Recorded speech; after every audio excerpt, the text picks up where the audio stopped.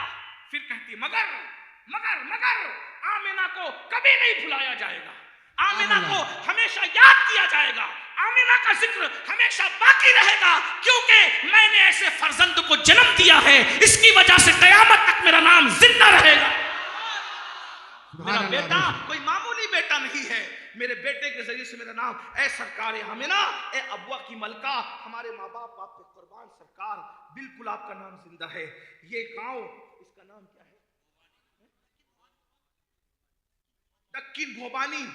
یہ اس دور میں تھا یا نہیں تھا مجھے نہیں پتا، لیکن آج اس بھوبانی کے اندر نبی کی اماں جان کا ذکر ہو رہا ہے. سبحان اللہ. ملکہ ابوا کا ذکر ہو رہا ہے. آپ نے سچ کہا تھا، اے ابوا کی ملکہ، اے میرے نبی کی پیاری امی جان، تمہاری نالین پہ ہمارے ماں باپ قربان، ہماری آل اولاد قربان، ہماری جانیں قربان، ہمارا جسم قربان، ہماری روح قربان.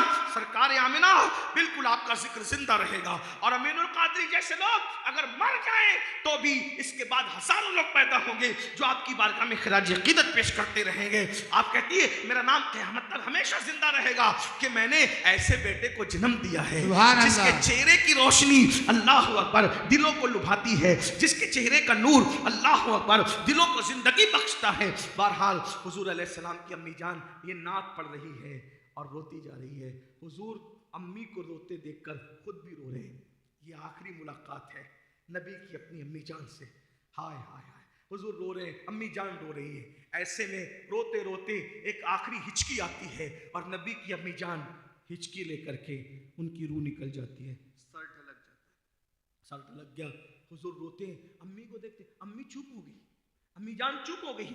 تو سرکار اپنی امی کو کہتے امی امی اٹھو، ابھی تھوڑی دیر پہلے جو آپ کہہ رہی تھی نا کہو، یعنی جو نعت پڑھ رہی تھی اور پڑھو. تو ایمن نے سینے سے چمٹا لیا اور چمٹا کے کہا شہزادے تمہاری امی اب دنیا سے چلی گئی ہے. جو دنیا سے چلے جاتے ہیں وہ بولا نہیں کرتے. میں نے سوچا ایمن تم نے منع کیوں کیا؟ تو فوراً میرے دل نے کہا ابھی اللہ کو پردہ منظور تھا، اگر دوسری مرتبہ نبی ماں کو کہہ دیتے ماں بولو تو نبی کی ماں بول پڑتی. سبحان اللہ. ارے جب ان کے 11ویں نمبر کے بیٹے کی ٹھوکر سے مردہ زندہ ہوتا ہے کم بزن اللہ کہہ کے، جب میرا غوث مردے کو زندہ کر سکتا ہے اللہ کی عطا سے، تو میرے نبی کی شان کیا ہے نا. لیکن بہرحال کیا ہوا، تو ایمن نے روک دیا، منع کر دیا کہ شہزادے جو دنیا سے چلے جاتے ہیں وہ بولا نہیں کرتے، ان کو زمین کے اندر دفن کرنا ہوتا ہے، ان کو آرام کے لیے لٹا دیا جانا ہوتا ہے. کیا شان ہے سرکار آمنہ کی. نبی نے اپنے ہاتھوں سے 6 سال کی عمر میں اپنی ماں کی قبر کھودی، اپنی ماں کی قبر. ہائے، یہ ماں کے ساتھ پیار ہے، نبی محبت ہے. کسی کی قبر صحابہ نے کھودی، کسی کی قبر اولیاء نے کھودی، کسی کی قبر انبیاء نے بھی کھودی، لیکن سید الانبیاء 6 سال کی عمر میں جس کی قبر اپنے ہاتھ سے کھودتے ہیں وہ ایک خوش نصیب ہستی ہے جسے سیدہ طیبہ طاہرہ نبی کی پیاری پیاری امی جان سیدہ آمنہ کہا جاتا ہے. اور پھر جب قبر خود گئی تو ایمن کی مدد سے رسول اللہ نے اپنی ماں کو اپنے ہاتھوں سے ان کی قبر میں اتارا. اور قبر میں اتارنے کے بعد جب مٹی برابر کر دی گئی تو مٹی برابر کرنے کے بعد رسول اللہ صلی اللہ علیہ وآلہ وسلم کی امی جان کی قبر جب ابوا میں بن گئی تو سرکار کا ہاتھ پکڑا اور ایمن نے کہا شہزادے چلو، کیونکہ ایمن کو میرے آقا کی امی جان نے کہا تھا ایمن میری امانت کو سنبھال کر لے جانا، ابوا سے سنبھال کے مکے لے جانا اور ان کے دادا کے سپرد کر دینا. ایمن نے رسول اللہ کا ہاتھ پکڑا اور ہاتھ پکڑ کر کہا چلو. اب ذرا تصور میں لائیں ابوا کی زمین کو، کہا چلو تو جیسے کہا چلو، میرے آقا نے شان معصومیت سے پوچھا، ام ایمن میری امی، میری امی۔ ام ایمن نے روتے ہوئے کہا شہزادے تمہاری امی اب ہمارے ساتھ کبھی نہیں آئے گی، تمہاری امی اب ہمیشہ یہیں رہے گی، تمہاری امی کا مقام یہی، تمہاری امی یہیں رہے گی۔ تو ام ایمن کا بیان ہے، بزرگوں نے فرمایا حضور نے ام ایمن کا ہاتھ چھڑایا اور ٹیلے کی طرف کچھ تیزی سے گئے۔ جب ام ایمن گئی تو کیا دیکھا، حضور ماں کی قبر پہ لپٹ کر رو رہے ہیں۔ ماں سے محبت دیکھو، ماں کی قبر پہ لپٹ کے رو رہے ہیں اور موٹے موٹے آنسو قبر پہ نچھاور ہو رہے ہیں۔ اور سرکار کہتے ہیں امی تمہیں تو پتہ ہے نا کہ تمہارے سوا دنیا میں میرا کوئی نہیں ہے، اور تم بھی مجھے چھوڑ کر چلی گئی، امی تم بھی مجھے چھوڑ کے دنیا سے چلی گئی۔ اتنا کہنا تھا، ام ایمن رو پڑی، اور رونے کے بعد ام ایمن کا بیان ہے کہ ام ایمن نے حضور کو اٹھایا، اٹھا کر کے جب لے کر کے گئی تو ام ایمن کہتی ہے میں جب حضور کو لے کے جا رہی تھی، حضور ماں سے محبت اتنی تھی کہ پلٹ پلٹ کر ماں کی قبر کو دیکھ رہے، روتے جا رہے تھے اور پلٹ پلٹ کر ماں کی قبر کو دیکھ رہے تھے۔ حتیٰ کہ جب میں نے ان کو اپنی سواری پر اپنی اونٹنی پہ بٹھایا تو میں دیکھتی تھی جیسے وہ ابوا سے دور جاتے ویسے پلٹ پلٹ کر دیکھتے، ایسا لگتا تھا ابھی ماں لوٹ کر آئے گی، ابھی ماں لوٹ کر آئے گی۔ مگر یہ قدرت کا قانون ہے، یہ قدرت کی سنت ہے، جو دنیا سے چلے جاتے ہیں کبھی لوٹ کے نہیں آتے۔ پھر نہیں پتا کہ ام ایمن نے رسول اللہ کے آنسوؤں کو کیسے خشک کیا، کیسے پہنچا، اور حضور علیہ السلام نے اپنے آنسوؤں کو کس طریقے سے اس پہ صبر کیا۔ لیکن اتنا ضرور ہے کہ زندگی کے ہر موڑ پہ نبی ماں کو یاد کرتے رہے، یاد کرتے رہے، یاد کرتے رہے، یاد کرتے رہے۔ ایک بار کا واقعہ ہے کہ مسجد نبوی میں اللہ کے رسول بیٹھے ہوئے، مغرب کی نماز ہو گئی، عشاء کی نماز کا انتظار ہے۔ ایسے میں اللہ کے رسول عشاء کی نماز کے انتظار میں ہیں، صحابہ بھی انتظار میں ہیں، اور صحابہ کی عادت تھی کہ جب حضور موجود ہوتے تو حضور کے رخ انور کو تکا کرتے، دیکھا کرتے۔ وہ جانتے تھے حضور کو دیکھنے سے بڑی کوئی عبادت نہیں۔ صحابہ حضور کو دیکھ رہے تھے، حضور کی آنکھوں میں چپ کے آنسو آ رہے تھے اور داڑھی شریف پر نچھاور ہو رہے تھے، موٹے موٹے آنسو حضور کی آنکھوں میں تھے۔ صحابہ نے دیکھا حضور رو رہے، وہ صحابہ کرام تھے آقا کی تکلیف کو اپنی تکلیف سے بڑھ کر سمجھتے تھے، حضور کی خوشی کو صلی اللہ علیہ وآلہ وسلم اپنی خوشی سے بڑھ کے سمجھتے تھے۔ سب کچھ قربان تھا رسول اللہ صلی اللہ علیہ وآلہ وسلم کی ذات پر۔ جب آقا کو روتے ہوئے دیکھا صحابہ تڑپ گئے، حضور کے قریب آئے، حضور کو چاروں طرف سے گھیر لیا۔ آقا ہمارے ماں باپ قربان آپ پہ، آپ کیوں رو رہے ہیں آقا؟ رونے کی وجہ کیا ہے؟ نوجوانوں بس تصور کر، آج ماں باپ ہے ان کی قدر کر لو، جب یہ نعمت چھین لی جائے گی، ماں باپ جب قبروں میں ہمیشہ کے لیے نیند سو جائیں گے، تم انہیں یاد کرو، حضور نے یاد کیا، تم نہ یاد کرو، انہیں ڈھونڈو گے، تمنا کرو گے کہ خواب میں ان کی زیارت ہو جائے، لیکن اس وقت تو خواب میں بھی وہ نہیں دکھیں گے۔ آج ستا لو جتنا ستا رہے ہو، کل خواب کو بھی ترس جاؤ گے۔ آج ان کو راضی کر لو، آج ان کو راضی کر لو، وقت ہے، نعمت ہے۔ ان کی موت کی تمنا مت کرو، ان کی لمبی عمر کی دعا کرو، ان کے ہاتھوں کو چومو، انہیں اچھے اچھے کھانے کھلاؤ، انہیں اچھے اچھے کپڑے پہناؤ، ان کو اپنے قریب رکھو، ان کے قریب رہو، ان پہ سب کچھ قربان کرو۔ ایک دن تم دنیا کی آگ سے 70 درجہ زیادہ تیز، یہ جو دنیا کی آگ ہے اس سے 70 درجہ زیادہ اس میں حرارت ہے، اس میں تیزی ہے۔ اللہ فرماتا ہے اس آگ کا ایندھن لکڑی نہیں ہے، اس آگ کا ایندھن کوئلہ نہیں ہے، بلکہ اللہ ارشاد فرماتا ہے اس آگ کا جو جہنم کی آگ ہے وہ انسانوں سے جلتی ہے، وہ انسانوں سے بھڑکائی جائے گی، وہ پتھروں سے بھڑکائی جائے گی۔ اللہ کے رسول صلی اللہ علیہ وآلہ وسلم جہنم کی آگ کو بیان کرتے ہوئے ارشاد فرماتے ہیں 1000 سال تک اللہ نے جب جہنم کی آگ کو بھڑکایا ہے تو وہ سرخ ہو گئی، یعنی لال ہو گئی۔ ذرا غور فرمائیں، عورتیں چولہا سلگاتی ہیں تو حرارت کا عالم کیا ہوتا ہے، ہم چولہا جلاتے ہیں تو حرارت کا عالم کیا ہوتا ہے۔ جس جہنم کو 1000 سال تک اللہ نے بھڑکایا ہو، اللہ کی طاقت کا اندازہ کرو، اللہ کی قوت کا اندازہ کرو جس اللہ نے 1000 سال تک جہنم کی آگ کو بھڑکایا ہو، اس جہنم کی آگ کی حرارت کا عالم کیا ہوگا، اس کی تیزی کا عالم کیا ہوگا۔ اللہ کے سچے رسول صادق و مصدوق مصطفیٰ جان رحمت صلی اللہ علیہ وآلہ وسلم ارشاد فرما رہے ہیں 1000 سال تک کی جہنم کی آگ کو بھڑکایا گیا، وہ سرخ ہو گئی، وہ لال ہو گئی، فرماتے ہیں پھر مزید 1000 سال تک یعنی 2000 سال تک بھڑکایا گیا، وہ سفید ہو گئی، پھر فرمایا 1000 سال اور یعنی 3000 سال تک جب اس کو بھڑکایا گیا تو وہ کالی ہو گئی، وہ سیاہ ہو گئی۔ اب جہنم کی آگ میں کوئی روشنی نہیں ہے، جہنم کی آگ میں کوئی اجالا نہیں ہے۔ اللہ اکبر، جس پہ پتھر ڈالے جائیں تو پگھل جائیں، جس پہ پہاڑ ڈالے جائیں تو پگھل جائیں۔ ذرا غور کریں میرے بھائیوں، اور اگر بہنیں بھی موجود ہیں، مائیں بھی موجود ہیں، ان سے میں توجہ چاہتا ہوں۔ اللہ اکبر، جس کے پہاڑ پگھل جائیں گے، جس کے پہاڑ پگھل جائیں گے، اس میں ہمارے جسم کا کیا ہوگا؟ ہمارا جسم تو دنیا کی آگ سے بھی جل جاتا ہے، ہمارا جسم تو دنیا کی آگ سے بھی پگھل جاتا ہے۔ یہ دنیا کی آگ سے 70 درجہ زیادہ تیز و ترار وہ جہنم کی آگ، اللہ اکبر، جو آگ اللہ اللہ ایسی دردناک اور خطرناک آگ ہے جس پہ پہاڑ پگھل جائیں، اللہ اکبر، اس پہ ہمارے جسم کا کیا بنے گا؟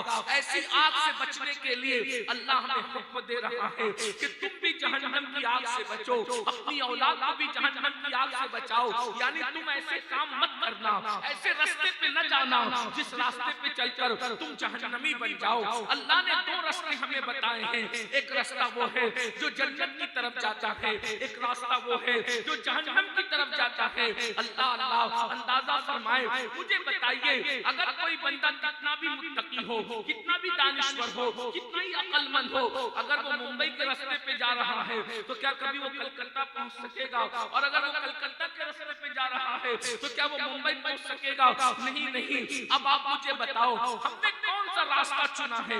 ہم نے کون سا راستہ چنا ہے؟ اللہ اکبر، ہم نے کون سا راستہ چنا ہے؟ یہاں جتنے بیٹھے ہوئے ہیں میں تو دعا کرتا ہوں صرف یہ بیٹھے ہوئے نہیں بلکہ اللہ میرے آقا کی پوری امت کو جنت عطا کرے، اس لیے کہ اگر اللہ محبوب کی ساری امت کو جنت دے تو ہمارا بگڑتا کیا ہے؟ اس کے کرم کی بات ہے۔ ایسا تو نہیں کہ وہ اپنے بندوں کو جب زیادہ بندوں کو جنت دے گا تو میرے لیے کوئی کمی ہو جائے گی، اس کی جنت میں کوئی کمی نہیں ہے، اس کی جنت بہت وسیع ہے، اس کی جنت بہت بڑی ہے۔ لیکن میرے بھائیوں ہم نے کون سا راستہ چنا ہے؟ سب جنت کے متلاشی ہیں، سب جنت سے محبت کرتے ہیں، سب جنت میں جانا چاہتے ہیں، مگر جنت میں جانے کے لیے راستہ تو کوئی چننا پڑے گا۔ راستہ کون سا چنا ہے؟ اللہ اکبر، بہت افسوس کی بات ہے اگر کوئی بندہ ممبئی کا راستہ پکڑ کر دعویٰ کرے کہ میں نے جانا کلکتہ ہے تو لوگ مذاق اڑائیں گے، کتنا پاگل ہے، کتنا بے وقوف ہے، ممبئی کے راستے پہ چل کے کلکتہ جانے کا خواب دیکھ رہا ہے۔ آپ بتائیں جب ممبئی کے راستے پہ چلنے والا کلکتہ نہیں پہنچ سکتا تو جہنم کے راستے پہ چلنے والا جنت میں کیسے پہنچ سکتا ہے؟ ہم نے راستہ کون سا چنا ہے؟ جہنم کا راستہ چنا ہے، اس لیے کہ نشہ جو کر رہے ہیں وہ جہنم کا راستہ چننے والے لوگ ہیں، جو حرام روزی کما رہے ہیں وہ جہنم کا راستہ چننے والے لوگ ہیں، جو شراب پی رہے ہیں وہ جہنم کا راستہ چننے والے لوگ ہیں، جو جھوٹ بول رہے ہیں وہ جہنم کا راستہ چننے والے لوگ ہیں، جو فجر کی نماز میں نہیں اٹھتے وہ جہنم کا راستہ چننے والے لوگ ہیں، جو عورتوں پر پاپ کی نظریں ڈال رہے ہیں وہ جہنم کا راستہ چننے والے لوگ ہیں، جو اپنی اولاد کی صحیح تربیت نہیں کر رہے ہیں وہ جہنم کا راستہ چننے والے لوگ ہیں، جو اپنے ماں باپ کی نافرمانی کر رہے ہیں وہ جہنم کا راستہ چننے والے لوگ ہیں، جو پڑوسیوں کا حق ادا نہیں کرتے وہ جہنم کا راستہ چننے والے لوگ ہیں، جو اپنی بیوی کا حق ادا نہیں کرتے وہ جہنم کا راستہ چننے والے لوگ ہیں۔ راستہ تو جہنم کا چنے ہو، جنت میں کیسے پہنچو گے؟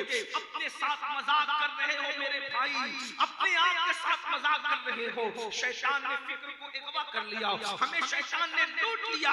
آؤ جنت کے راستے پر چلیں۔ جنت کا راستہ کون سا ہے؟ عقیدے کے معاملے میں صرف اور صرف اہل سنت کا راستہ اہل جنت کا راستہ ہے، نماز کا راستہ جنت کا راستہ ہے، ولیوں کی محبت کا راستہ جنت کا راستہ ہے، اہل بیت کی محبت کا راستہ جنت کا راستہ ہے، صحابہ کا راستہ محبت کا راستہ جنت کا راستہ ہے، رمضان کے روزوں کا راستہ جنت کا راستہ ہے۔ سچ بولنا کرنا جنت کا راستہ ہے، نگاہوں کی حفاظت کرنا جنت کا راستہ ہے۔ میرے امام کہتے ہیں تیرے غلاموں کا نقش قدم رائے خدا وہ کیا پھینک سکے جو یہ سراغ لے کے چلے، لہر میں عشق رکھے شہداغ لے کے چلے، اندھیری رات سنی تھی چراغ لے کے چلے۔ ہم میں سے کوئی ایسا نہیں میرے بھائی جو اللہ کے عذاب کو برداشت کر سکے، اللہ کا عذاب کوئی برداشت نہیں کر سکے گا۔ جہنم میں اتنے خطرناک عذابات، ایسے ایسے عذاب ہے جہنم کے اندر، اللہ کے رسول نے اس کو دیکھ کر بیان فرمایا، حضور نے شب معراج دیکھ کر بیان فرمایا جہنم کا عذاب کوئی برداشت نہیں کر سکتا۔ بہت سی باتیں میں بیان نہیں کر سکوں گا کیونکہ میرے پاس 1 گھنٹے کا وقت تھا جس میں سے 15 سے 20 منٹ جا چکے ہیں۔ تھوڑی دیر میں نے آپ کے سامنے بات کرنا ہے لیکن آپ توجہ سے سننا، غور سے سننا۔ اللہ کے رسول صلی اللہ علیہ وسلم نے شب معراج جب جہنم کو دیکھے تو اس میں بہت سے عذاب دیکھے۔ مثلا اللہ کے رسول علیہ الصلوۃ والتسلیم فرماتے ہیں کہ میں نے دیکھا کہ کچھ لوگ ہیں جو خون اور پیپ کے دریا میں گوتا لگا، کھولتا ہوا خون ہے جہنم کے اندر، کھولتا ہوا پیپ اور خون ہے اور وہ اسی کے اندر ڈبکیاں لے رہے ہیں۔ میں نے پوچھا جبریل یہ کون ہے؟ تو جبریل نے کہا یا رسول اللہ صلی اللہ علیہ وآلہ وسلم یہ آپ کی امت کے وہ لوگ ہیں جو حرام کھایا کرتے تھے، حرام کا لقمہ کھاتے تھے۔ آج لوگ لاٹھی کھیلتے ہیں، لوگ کیرم کھیلتے ہیں، لوگ جوا کھیلتے ہیں، لوگ تاش کے پتے کھیلتے ہیں، لوگ شرطیں لگاتے ہیں۔ غرض کے جوا کی جتنی قسمیں علماء نے بیان کی ہیں سب حرام ہیں۔ حرام طریقے سے جو بھی روزی کماؤ گے جہنم کے اندر خون اور پیپ کے دریا کے اندر ڈبائے جاؤ گے، اور جو ایک لقمہ حرام کا کھائے 40 دن تک اللہ اس کی کوئی عبادت قبول نہیں کرتا۔ اگر اسی حالت میں وہ مر جائے تو اللہ تبارک و تعالی اس پر جنت کی خوشبو بھی حرام کر دیتا ہے۔ آج لوگ موبائل چوری کر رہے ہیں، کسی کی زمین پہ قبضہ کر رہے ہیں، لوگ جھوٹ بول کے کما رہے ہیں، دھوکہ دے کے کما رہے ہیں، مال میں ملاوٹ کر کے کما رہے ہیں۔ اپنے مذہب میں اس کی گنجائش نہیں، حلال سے کماؤ، حلال میں برکت ہے، برکت۔ اللہ نے حرام میں برکت نہیں رکھی، اللہ نے حلال میں برکت رکھی۔ حرام کمانے والے کے پاس مال زیادہ آ سکتا ہے مگر اس کو کبھی سکون نہیں رہے گا۔ شور نہیں کرے گا۔ کتنی اچھے سے سب پورا مجمع سن رہا ہے، یہ چند بھائی شور کر رہے ہیں۔ سن لو بھائی، تھوڑی دیر سن۔ اتنی محنت سے ہزاروں لوگ آپ جمع کرتے ہو، ایک دو آدمی چلا کر کے پورے محفل کا مزہ کیا رکھا۔ کوئی بات اطمینان سے سن، میں بیٹھے ایک بار سب درود شریف پڑھ لو۔ اللہم سیدنا مولانا محمد وعلی آل سیدنا وعلی آل سیدنا مولانا محمد۔ مذہب حلال ہمارے لیے لازم ہے، طلب الحلال فریضۃ علی کل مسلم۔ ہر مسلمان پہ حلال کا طلب کرنا فرض ہے، حلال میں برکت ہے۔ آپ دیکھو فرعون نے حرام اور نمرود نے حرام کام کیے، آج نہ فرعون ہے نہ نمرود ہے نہ اس کی دولت ہے، لیکن حضرت عثمان غنی نے حلال کے ذریعے سے روزی کمائی۔ عثمان غنی دنیا سے چلے گئے مگر حضرت عثمان کی دولت آج بھی دنیا کے اندر موجود ہے۔ سبحان اللہ، بے شک۔ آپ جب تکبیر، نعرہ رسالت، نعرہ حیدری۔ آپ جب